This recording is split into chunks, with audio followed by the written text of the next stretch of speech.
Hello friends, welcome to Creative Medicine.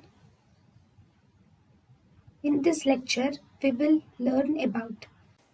Hello friends, let us now learn some important points about the color blindness. Okay, in the color blindness, we have tests of color blindness which is important.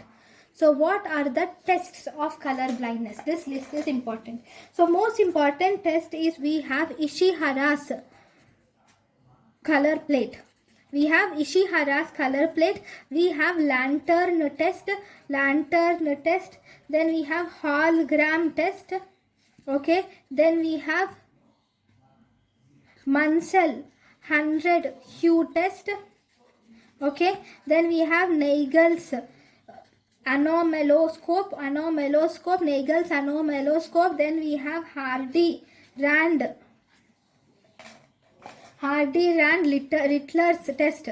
Rittler's test. Okay, so all these are seen in color blindness. The tests are Ishihara's color plate, Lantern's test, hologram test, Munsell's 100 hue test, Nagel's anomaloscope, and Hardy-Rand Rittler's test. Ishihara's color plate, Lantern's test, hologram test, Munsell's 100 hue test, Nagel's anomaloscope, Hardy-Rand Rittler's test. Okay, so what do you see in color blindness? In color blindness, we have two different types. Okay, first, in the color blindness, it occurs mainly due to the autosomal recessive disorder. It is also seen in patients with Turner's syndrome.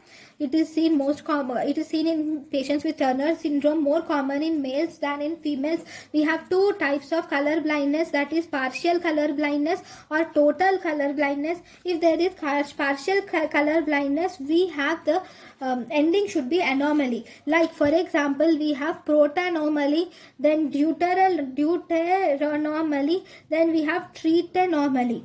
So if there is anomaly added at the end, then that is partial. If there is anopia added at the end, like protanopia, deuteranopia and tritanopia, then that is total blindness. Protanomaly or protanopia occurs whenever there is a defect in the red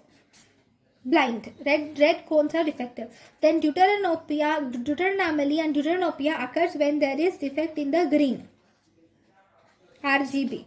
Then B is for blue. Okay, that is tritanopia. You can remember it by the mnemonic RGB. Okay, so this is color blindness. Thank you. Thank you and thank you for watching.